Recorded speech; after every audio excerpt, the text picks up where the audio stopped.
Whatever your view is on life, who you are, where you are from, and why you are here, one thing is certain. Your physical body and non-physical mind or consciousness is on a journey of discovery. We must never stop investigating, never stop experimenting, never stop questioning. No fear, only love. No anger, only compassion and forgiveness. 'Cause this is just the way it's meant to be. This is just the way it's meant to be. This is just the way it's meant to be. This is just the way it's meant to be. This is just the way.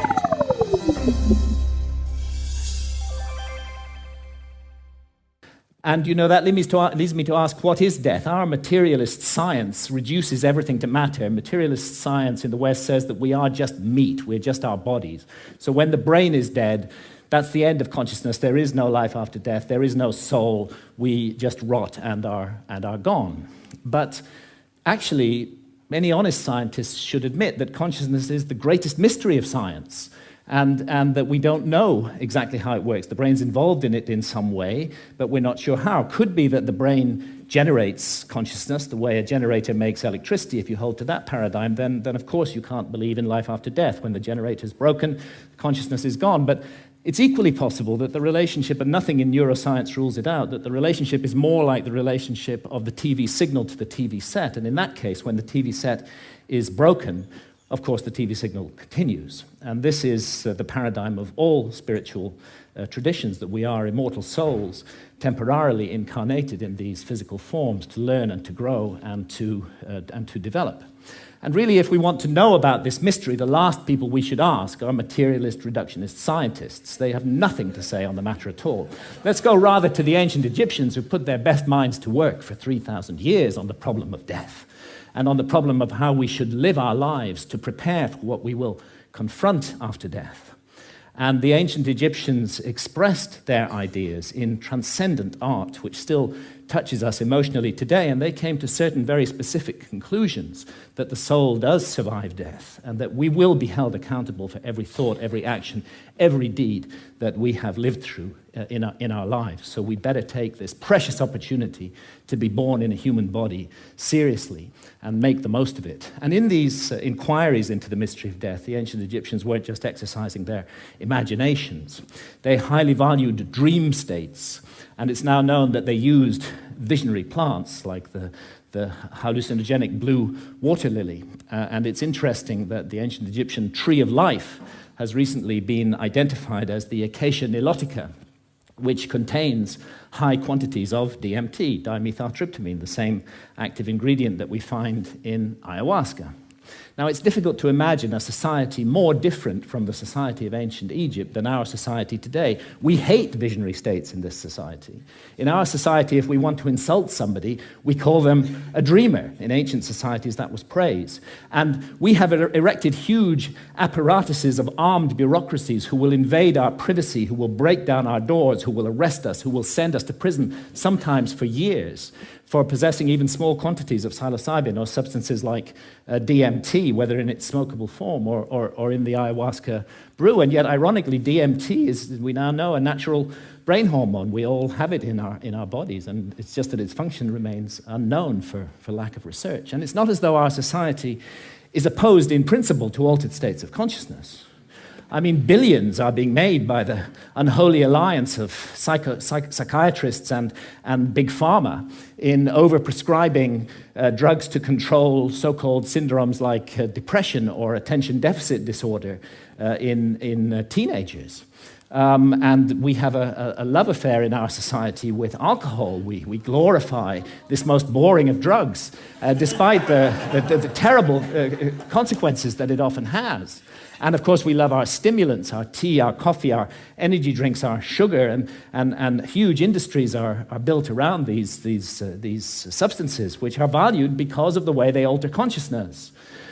But what all these approved altered states of consciousness have in common is that none of them contradict or conflict with the basic state of consciousness valued by our society, which I would call the alert, problem-solving state of consciousness, which is good for the more mundane aspects of science. It's good for the prosecution of warfare. It's good for commerce. It's good for politics. But I think everybody realizes that the promise of a society over-monopolistically based upon this state of consciousness has proved hollow, and that this model is no longer working, that it's broken in every possible sense that a model can be broken, and that urgently we need to find something to replace it. The vast problems of global pollution that have resulted from the single-minded pursuit of profit, the horrors of nuclear proliferation, the specter of hunger, that millions every night go to bed starving, that we can't even solve this problem despite our alert problem-solving state of consciousness. And look what's happening in the Amazon, the lungs of our planet, this precious home of biodiversity. The old-growth rainforest being cut down and replaced with soybean farms so we can feed cattle, so that we can all eat hamburgers. Only a truly insane global state of consciousness could allow such an abomination to occur. And I did a back-of-an-envelope calculation during the Iraq War. It seems to me that 6 months' expenditure on the Iraq War would have solved the problem of the Amazon forever, would be sufficient to compensate the peoples of the Amazon so that no single tree ever needed to be cut down again to garden and look after that amazing resource. But we can't make that decision as a global community. We can spend countless billions on warfare, on hatred, on fear, on suspicion, on division, but we can't get together the collective effort to save the lungs of our planet. And this is perhaps why shamans from the Amazon are now mounting a kind of reverse missionary activity. When I've asked shamans about the sickness of the West, they say it's quite simple. You guys have severed your connection with spirit. Unless you reconnect with spirit and do so soon, you're going to bring the whole house of cards down around your heads and ours. And rightly or wrongly, they believe that ayahuasca is the remedy for that sickness.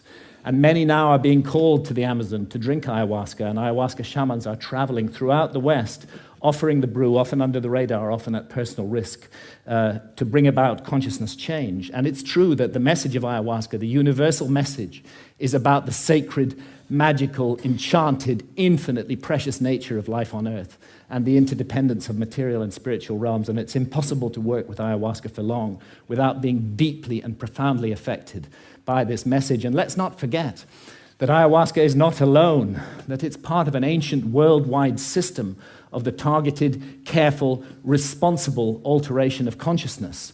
It's recently been shown by scholars that the kykeon used in the Eleusinian mysteries in ancient Greece was almost certainly a psychedelic brew, that the soma of the Vedas may well have been a brew based upon the Amanita muscaria mushroom. We have the DMT in the ancient Egyptian tree of life. We have the whole global cultures of surviving shamanism, and what it's all about is a state of consciousness that's designed to help us find balance, harmony. The ancient Egyptians would have called it Ma'at, with the universe, and to remain mindful that what we're here to undertake on Earth while immersed in matter is fundamentally a spiritual journey aimed at the growth and perfection of the soul, a journey that may go back to the very origins of what made us human in the first place. And I stand here invoking the hard-won right of freedom of speech to call for and demand another right to be recognized, and that is the right of adult sovereignty over consciousness. There's a war on consciousness in our society, and if we as adults are not allowed to make sovereign decisions about what to experience with our own consciousness while doing no harm to others, including the decision to use responsibly ancient and sacred visionary plants, then we cannot claim to be free in any way. And it's useless for our society to go around the world imposing our form of democracy on others while we nourish this rot at the heart of society and we do not allow individual freedom over consciousness. It may even be that we're denying ourselves the next vital step in our own evolution by allowing this state of affairs to continue, and who knows, perhaps our immortal destiny as well.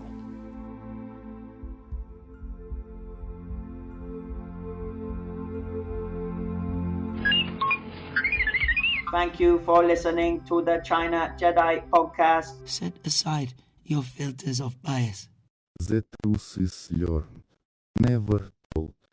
Do your own research. May the smile be with you.